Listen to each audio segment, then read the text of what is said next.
Welcome, welcome, welcome everyone to the first in a while of conversations with Kara-Leah.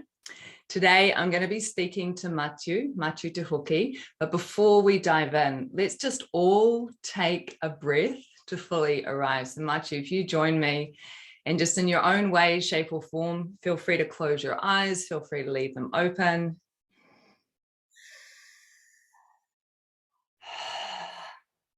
For those of you watching or listening, just connecting to becoming aware of your breath.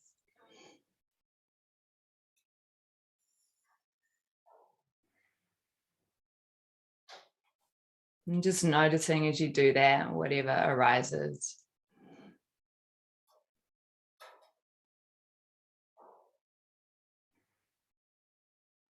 And then just become really aware of your whole body awareness.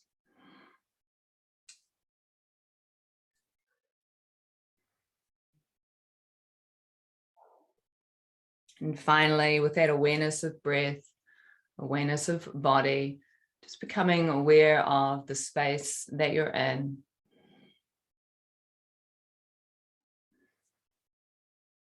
And aware of this dialogue, this communion. Matiu and I were speaking. Those of you who are watching or listening to the recording, you're listening, you're watching. And so welcome to this conversation. So Matiu and I have known each other now for, I worked out, I think Matiu was 2014 that we met in Wellington at a gig. And we've done many festivals together. We've become friends over that time. We have danced a lot. There's nothing like being on a dance floor with someone to really get to know them on a deeper level. And we've shared much korero over the years around all different kinds of things. And Matiu was on the ground for the ProFest at New Zealand Parliament, which ran for 23 days. And so I never got down there, but I wrote quite a lot around it. And I really wanted to speak to someone, or to a few people actually, and give them the opportunity to share what it was like for them to be there. So I reached out to Matiu, and he has very kindly offered to come and be the first person to share here on Conversations with Kara-Leah. So Matiu, thank you so much and welcome. Kia ora, Kara-Leah. Nice to be hanging out with you in this space, and just want to say kia ora to everybody out there. Nice to be here. Yay. Oh, just feeling a little nervous, just acknowledging that as we step into the space. Well, let's start with the big thing. Why were you at ProFest? What drew you into that space? So I'd been to a few marches or rallies or gatherings building up to it in Wellington and different parts of the country if I was there and they were having them, building up to it. So I've been rather suspicious of what our government's been up to for the last couple of years, and just got more and more obvious that there was something going on that wasn't sitting well with me around, especially around the jab that they were starting to push on us and mandate and coerce and all that sort of stuff. So I wasn't happy with it. And I went to a few protests, and we'd go there and we'd shout and we'd be together and we'd see people without masks on and we'd feel connected, and then we'd go home and nothing would change. And then I saw what they were doing in Canada, where they were having the truckers were doing their thing, and that was inspiring. And then as soon as I heard that there was a convoy happening in Aotearoa, that was it. I knew I had to be there. So I went along, and that was me for the next so I was there most of the days. There was a few days that I came home, and there was a few right at the end when I wasn't able to be there until the last moment. So that's why I was there.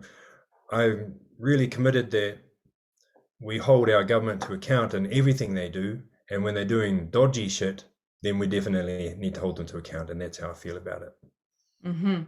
So from your perspective, you said you've been quite suspicious of the government over the last 2 years.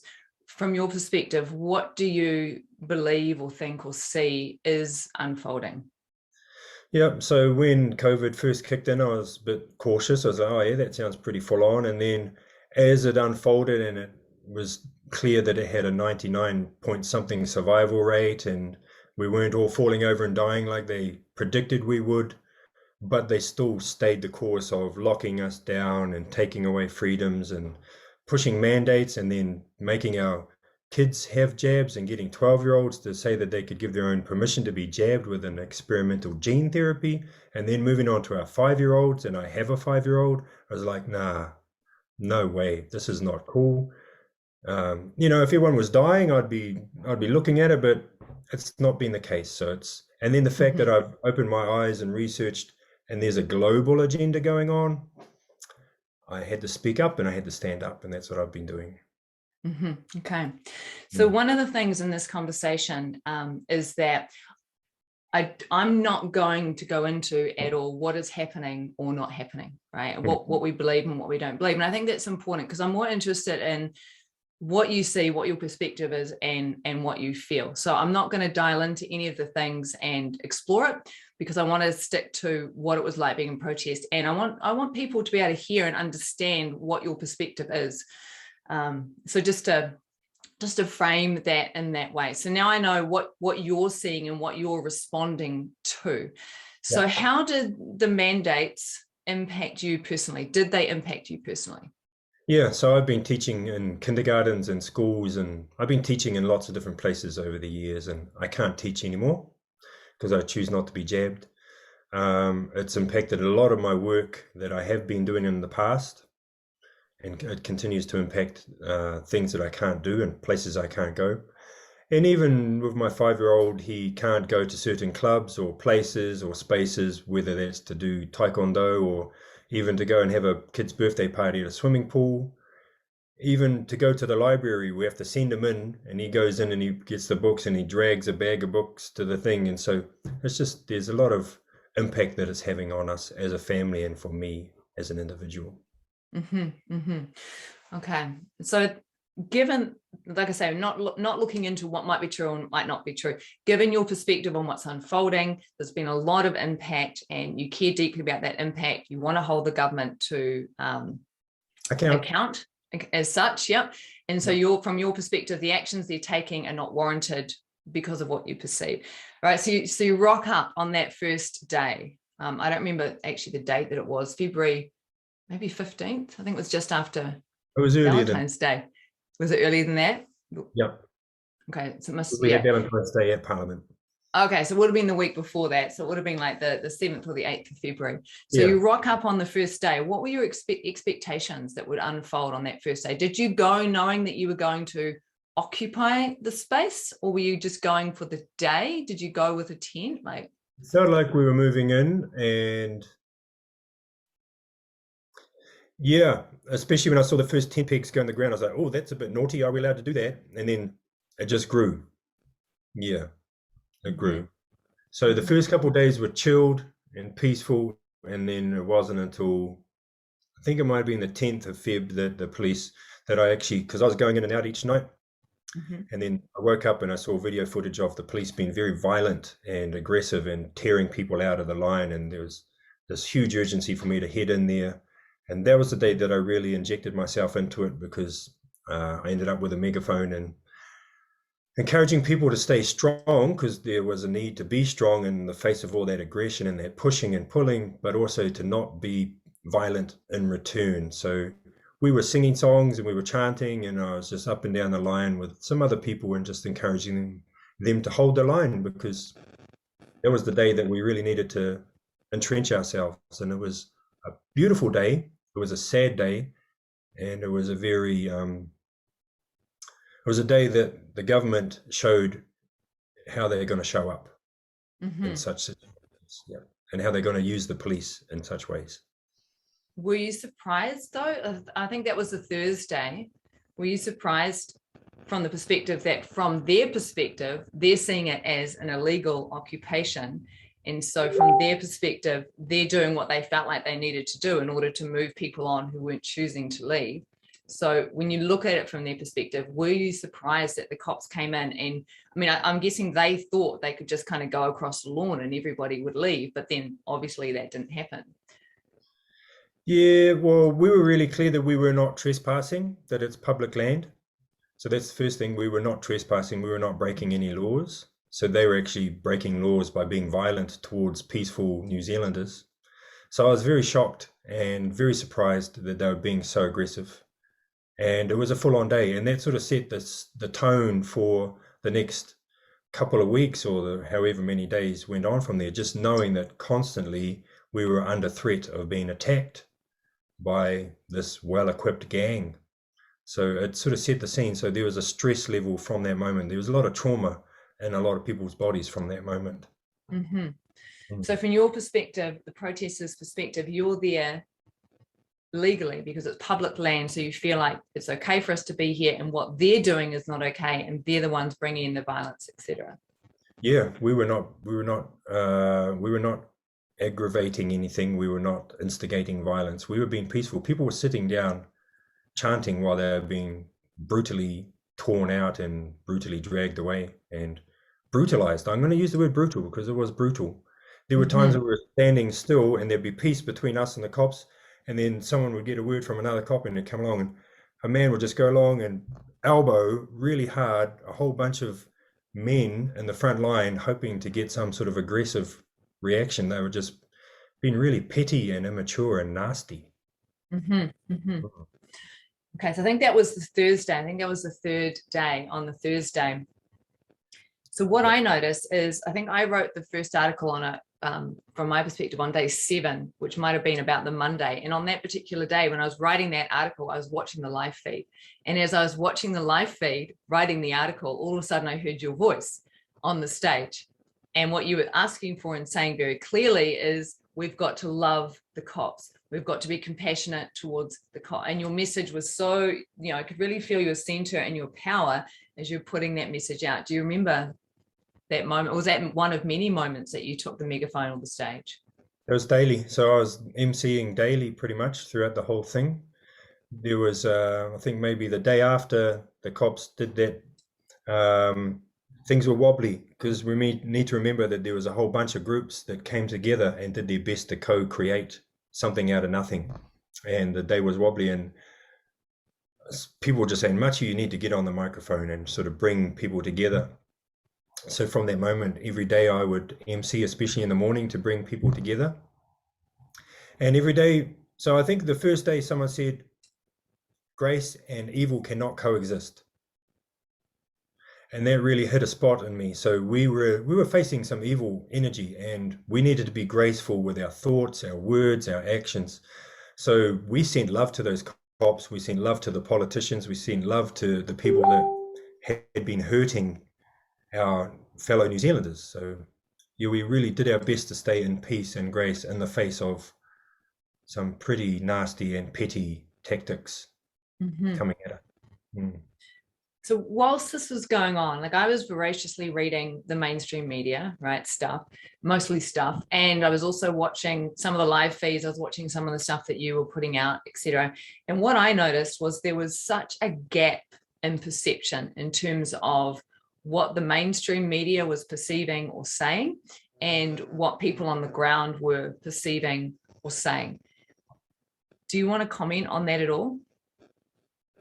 Yep, so that was not surprising at all, because unfortunately throughout the last couple of years, all I've seen from our media is fear mongering that has got people to turn on each other, got people to be so scared that they'll give away their freedoms and their rights. So it wasn't surprising that they did their best to make us out to be a river of filth and not looking after their children, and they're using all these emotive words to make us look as bad as possible because it's not in line with their agenda and their mainstream narrative. So it was disappointing, and it did turn a lot of people against us. In saying that, I know that there were times where there were public walking through the streets and they were getting some abuse from some of the whānau for wearing masks, or there was stuff going backwards and forwards, and I'm aware that some of that stuff did happen.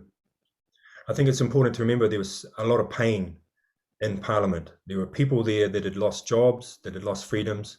There were people there that had been injured by these jabs that they were told were safe and effective. There were people there that had lost family members through these jabs that they were told were safe and effective. So there was a lot of hurt, and it was a real mission every day to contain that and to turn that fire into what we were wanting to be a long burning endurance So we wanted to be strong and use that energy to, because it was tiring. They were big days, and there were a couple of days I needed to leave after maybe 4 days in there. I had to come back and catch my breath. They were big, intense days, and especially towards the end when the police started tightening the noose around us and they started moving in and doing shit really early in the morning and bringing in these big blocks of concrete and arresting people, and we just felt we were getting squeezed around the neck. Yeah. I think you bring up such an important point. Like when I was watching from my home in Thames, and I was reading about the different abuse that was being, given out to people wearing masks, what it felt like for some of the school children, what it felt like for some of the shop owners, etc. That was one of my major concerns. I was like, shit, if that's not mitigated, if that, that's going to be such bad PR as such, when it's the impact on the Wellingtonians of having the protesters there felt like it was quite painful for some of the Wellingtonians. So what you said there was a lot of anger, there was a lot of trauma, there was a lot of pain. And there was a lot of, sounds like you're putting energy into attempting to contain that. So it didn't necessarily get vented out at the Wellingtonians, but it still happened, right? It did happen, but not as bad as it was made out to be happening. And I made a point every day of reminding everybody that they were on security, so they needed to watch out for everything going on. And everybody was in charge of public relations, because we needed to be careful of how we were being portrayed, because we knew that not only would the truth get out there, but also lies would get out there. And we were all really conscious and doing our best to work as a team to look after our image, because inside that place, it was beautiful. It was such a beautiful space. There was so much care and love and generosity, so much, everyone just walking around giving out food all the time, looking after everybody's children. It was pretty much the opposite of what we were portrayed to be doing. But we knew if we did anything small, it would get blown up and turned into these guys that need to be kicked out. So it was definitely a lot better than it was made out to be.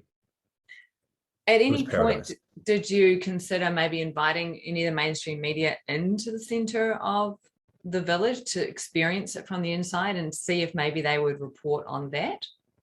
I do believe that did happen. There was a couple of times where some reporters were invited in and they were escorted so that nobody would abuse them, because the media have got a lot to answer for what they've done over the last couple of years to New Zealanders.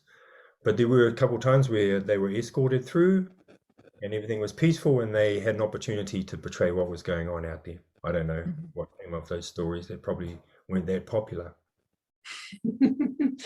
Alrighty, so you've been there for almost 20 odd days, and you can feel that police noose getting tighter. One thing I want to get a sense of capturing here is the impact of being in the camp for that long on the nervous system, for example, because you kind of spoke to that, right?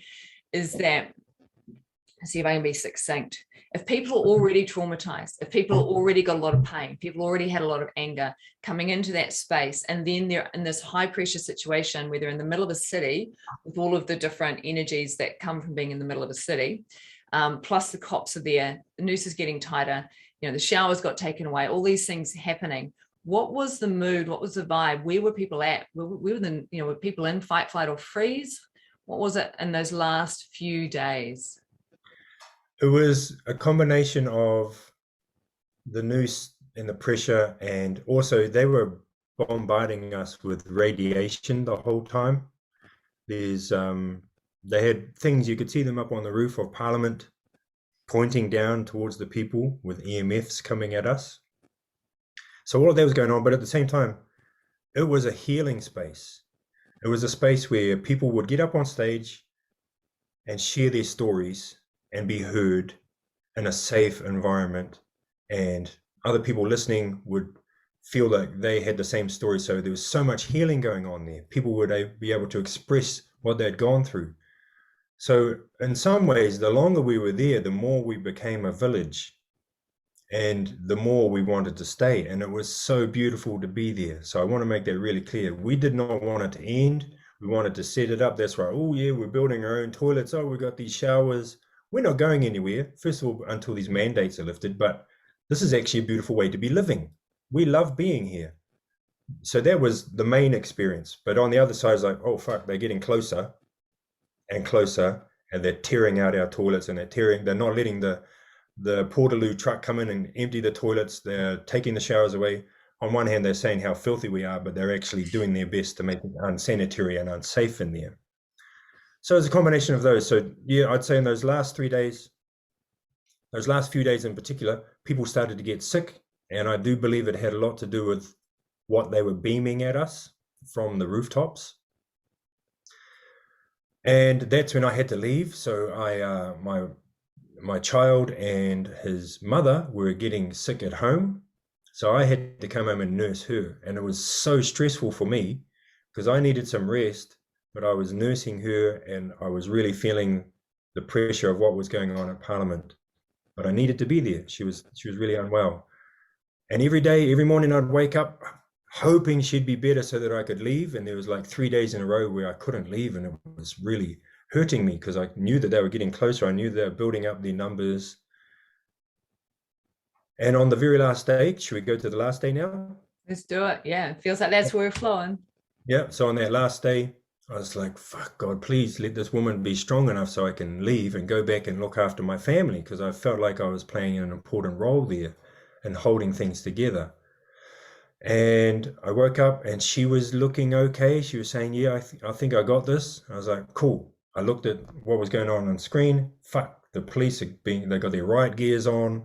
They're smashing people. They're bashing people. They're tearing things down. I've got to get in there. So I went in there. I got there maybe 9 or 10 o'clock in the morning. The main first push of violence had eased for a moment. There was a meter between the police, who were in full riot gear, who had been beating people up that morning, and the protesters were standing there in one street, in one spot. As I walked in there, the faces on the family there were very low, and there was an energy of, we're fucked, it's over. And I stood in that line and I looked at these poor people who'd been holding that line probably for hours because the police came in really early. And in the background, I can see hundreds of police, literally hundreds of police. I can see the giant forklifts picking up trucks and towing cars away and moving in closer and closer. The riot police are standing there. And I felt, oh dear, I think it's over. I think we need to get out of here today. There were some people, there was an old kaumātua on the mic saying, I want to make it really clear, we are tangata whenua, you are welcome here as our guests. You're not trespassing, you have a right to be here. There's a couple other speakers, and then from that moment, there was just a standoff and there wasn't really much to say. And I was like, what do we do? It's looking like it's over. I don't think it's going to get any better from here. And then I get a message from my son's mother saying, I'm going downhill again. I need you here. Mm. And I was like, oh, I really was torn. I needed to look after this child and this woman. And I also felt like I needed to be there for this family at this crucial day where it was going to unfold. It felt to me that it was over. And it felt like in that moment we needed leadership to actually guide us where to go. And that's the thing about this. It was a bunch of groups, and there were some representatives that would have meetings, but there was no real clear what to do leadership. And yeah, I remember thinking, oh man, someone needs to tell these people that it's over, but I don't want to do it. I think that's the best thing to happen, but I know that all I could hear was hold the line, hold the line, hold the line. And these people were so determined, they had so much invested, they'd lost so much. This was the life for so many people. So many people had lost their houses because they couldn't pay their mortgages anymore. They put too much into it. And I just didn't have the guts to say, pack up and go home. I didn't want to be that guy. So I turned and walked, and I just slowly started walking, and I was like, fuck, please nobody come and talk to me. Please nobody ask me where I'm going. And I just felt really heavy and guilty for leaving in that moment, to walk away from my family. There was my family there, towards my other family. So I was torn, but one was really, really, really needing me. And I really didn't know what to do with this other one, the tribe. I didn't know how to guide or lead. Out of all the days, there was a day I spoke the least. I didn't speak into a microphone at all that day, or a megaphone. I just didn't find some words. So I'm walking home. I'm walking towards the train station, trying not to make eye contact with anybody. And I get home and I start looking after family. And then I'm watching videos of just destruction, police being brutal. And then I see people being violent back. And it's just like, fuck, that's not us. That's not what we're about. Then I see the fire. It's like, oh man. Just broken-hearted for how it unfolded. Not so much that it ended, because it had to have an end point at some stage, but for it to end in a way where we were portrayed so negatively, and so everybody could say, yeah, look at those bastards, they're burning, they're violent, we told you so, get them out of here, they've ruined our city. We beautified that city as far as I'm concerned. We brought so much love and peace and hope into that city. But yeah, that's how it ended. And I was broken for a few days, and at that stage I was also feeling quite unwell because I had that spicy cough that's been going around. And so I had that, and I had the heartbreak, and I had the fact that I couldn't be there for my family. And I was stuck at home looking after this other family. And there was me for the next week and a half, didn't leave my child's mother. And it was really challenging, and I just had to process it the best I could and be as positive as I could. But there was a lot of mourning and grieving as well. Yeah. That last day when I was watching the live feeds, that was a question that came up for me. I was like, where's Matiu? Where's Matiu right now? And so when you shared that you weren't able to be there on that final day, it makes sense to me. That moment where you had that, it's time for us to just pack up and leave, but you didn't want to be the guy who said the thing. I mean, obviously that's what happened. So it couldn't have been any other way, but when you reflect on that moment, if you had stood up in that strength and power and said, we've done what we needed to do, now is the time to leave with love, what do you think might have happened or unfolded? Do you think people would have listened to you in that moment? Would have you been able to move with the energy? I think my fear is people would have turned on me. Yeah, I think I would have become very unpopular and looked like a traitor or a coward or all of those things. And I'm aware that part of the reason why I didn't do that is I didn't want to be that guy. I didn't want to play that role, and I didn't want to probably lose face, or maybe my ego didn't want to be perceived in that way. Yeah, and the other thing is I didn't really know at that time what to do. It wasn't until later when I saw the burning and I saw the destruction and I saw the mess. I was like, fuck, we would have been better off to say, just give us an hour to pack up our shit, please. Yeah. So we can get out of here. There would have been a much more noble and gracious way of getting out of there. But it is what it is, and I'm a big believer in everything's perfect the way that it is, the way that it rolls. Yeah. Even if it hurts. Yeah. I really appreciate your openness and courage and just sharing that moment with us and sharing the fear that arose for you and what you thought might happen. Yeah, I appreciate that a lot. Like this, that fear of, in a way, it's ostracization of the tribe turning on you as such. Yeah. And that's a big one for human beings, for social beings. And I actually think it's a lot to do with what's unfolding, right now. And for those who've chosen not to have the jab or been in a way outcast because of the mandates, that a lot of what's happening is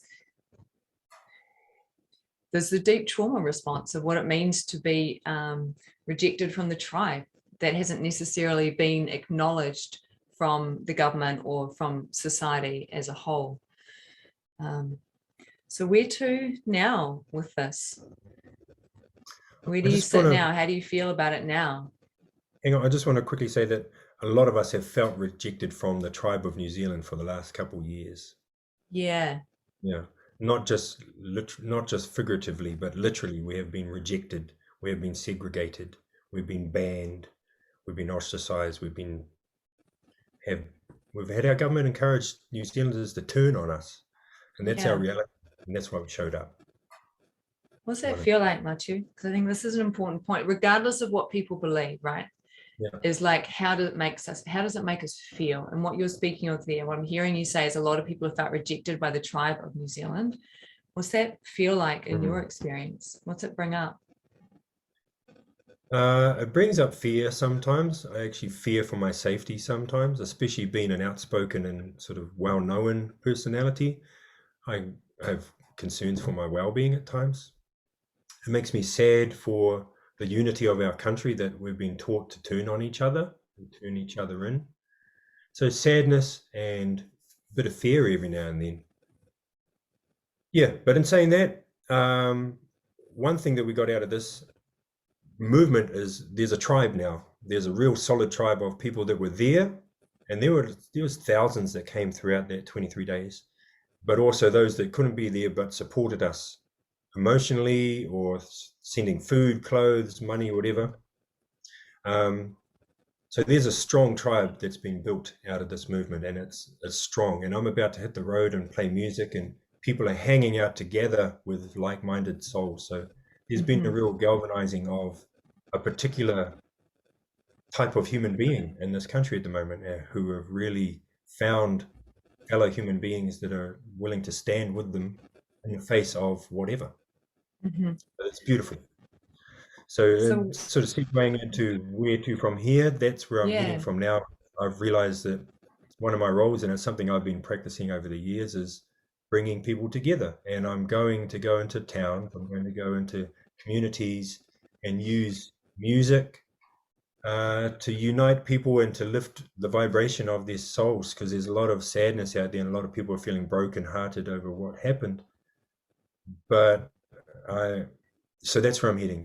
And I feel I'm going to be on the road a lot more, which is beautiful. But I love being at home as well, and I have things at home that are really important to me. So, but this feels really crucial at the moment for me to hit the road and bring human beings together with food and lightness and hugs and celebration of what we do have.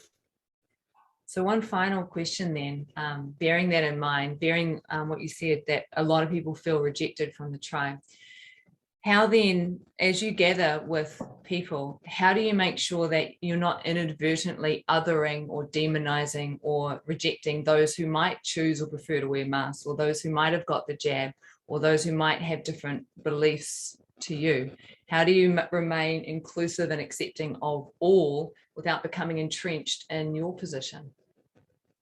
One of our main mantra that we had at Parliament was jab or unjab, standing together. So we were really clear, we've got nothing against anybody taking a jab. This is about being coerced to take a jab and having rights and freedoms stripped away if we choose not to.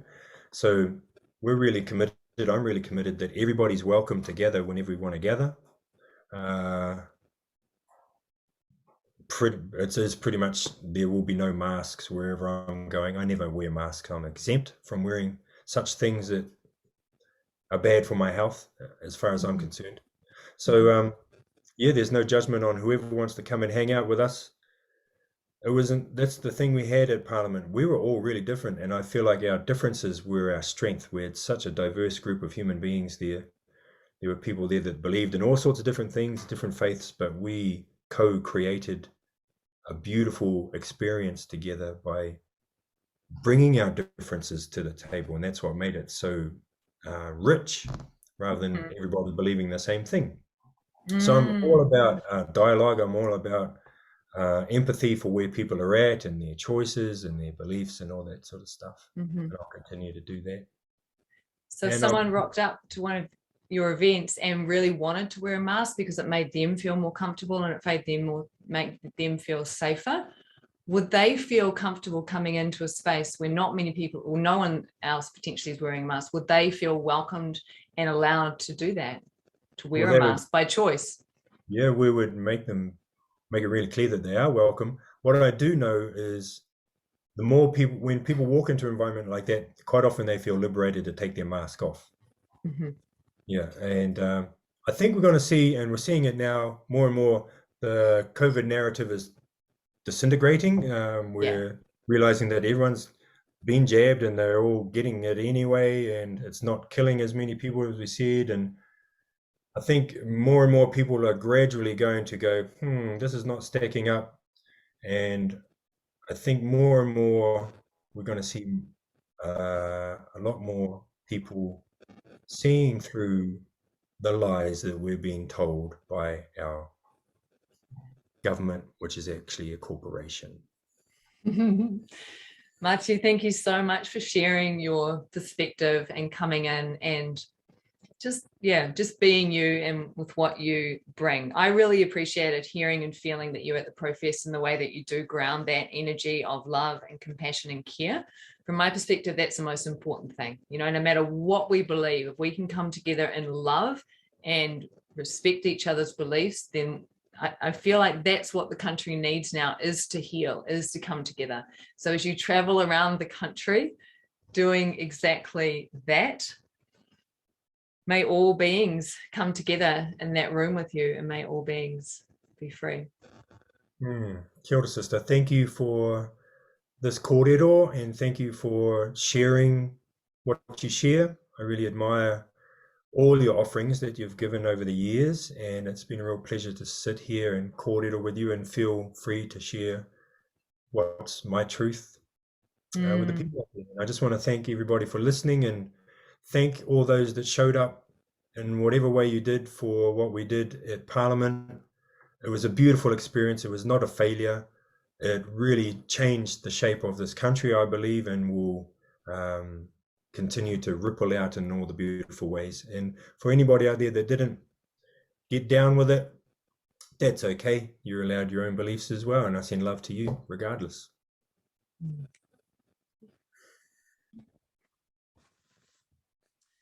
Alrighty, so that was Matiu Te Huki, musician, energy weaver, love maker. Like he does bring the love energy, and he's my first guest back on Conversations with Kara-Leah. You may have noticed we lost power partway through, so all the lighting went.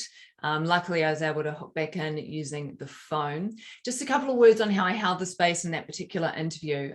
My background is journalism, and usually when you're doing a journalistic interview, you're dialing into what people are saying and attempting to back up or disprove or prove or whatever. I'm not working from that space at all. I'm not interested in trying to argue with people about their perception of reality. What I'm more interested in is, how does what you believe make you feel? How does what you believe cause you to act? How does what you believe, what does it bring through? And so this is why, in speaking to Matiu, like, I don't hold the same beliefs as Matiu. We've had quite a few kōrero around it. I don't see things the same way, but I don't need to see things the same way as him to connect heart to heart and to be able to listen to him and understand what his perception is or was of what was unfolding. And of course, to me, it makes total sense. If he believes this is what's happening, then of course he's going to take this action. And just think about how deep to dive into philosophy from here. Some philosophical traditions hold that there is no objective reality, that all of reality is subjective. Right. And we tend to have a dominant narrative in any particular society, which is like a consensus reality that we agree on because it's most beneficial for the society as a whole. And my sense is part of what is happening right now is that less and less people are necessarily believing in consensus reality, because they're looking around at things like poverty, at housing, at mental health, at climate change, and going, wait a second, what we're all believing in is not leading to good outcomes on the ground. Maybe it's time to look at believing in different things. And what I know from hanging out with Matiu and many of the people who are down at Parliament is that at core, their perception of reality from the perspective of how to work together as a collective, how to come together as a community, how to take radical self-responsibility and anchor into love and compassion and care, I'm totally in that vibe with them, regardless of what we believe. And so from my perspective, it can be a distraction almost to try and argue with people and pick apart. Yeah, but this isn't really happening, but this is happening, but that, but this, but blah, blah, blah, blah, blah, blah. It's like, no, wait a second. How do you feel? What's going on underneath? How do we address what people are feeling? And I think what Matiu said at the end of that interview, that a lot of people in New Zealand are feeling rejected by the tribe of New Zealand. And as I say that, like, I feel like I tap into that grief. Whew. And as I'm speaking right now, like, just for yourself, have you ever felt rejected by those you love the most? Have you ever felt rejected by your partner? Have you ever felt rejected by your family? What does that feel like? How painful is that for you? And this is what I want to acknowledge, is that you may not believe in the same thing, you know, whether you've been vaccinated or you haven't been vaccinated, whether you prefer to wear a mask or you don't want to wear a mask, whether you think there's some new world order that's happening or you believe that the government is doing their best to take care of us with these health measures. You know, whatever you believe, you're capable of knowing what it feels like to be rejected. So my desire in these conversations is to speak to people and meet in such a way that I can understand their emotional reality, because then instead of responding to the beliefs, I can respond to their emotional reality. Okay. Oh. So right now, indulge me, if you will. Right now, what I would really love to do and what I'm feeling into, take a couple of breaths, become really aware of your breath in your body. I'm feeling into the land of Aotearoa. I'm feeling into the different islands. And I'm just feeling into all the people on this land, right? The tangata whenua. Oh, recognizing that, you know, whether we're Māori or Pākehā, whether we're immigrants, you know, no matter where we've come from, that we are people, tangata, the people, right? And we're on this land, the whenua. And I'm just feeling all of us here. And I just ask you too to drop in and to see that, to see the country, the land, and to see the people. And then what I'm just feeling into is all of our hearts. And as science tells us now, the heart has a field.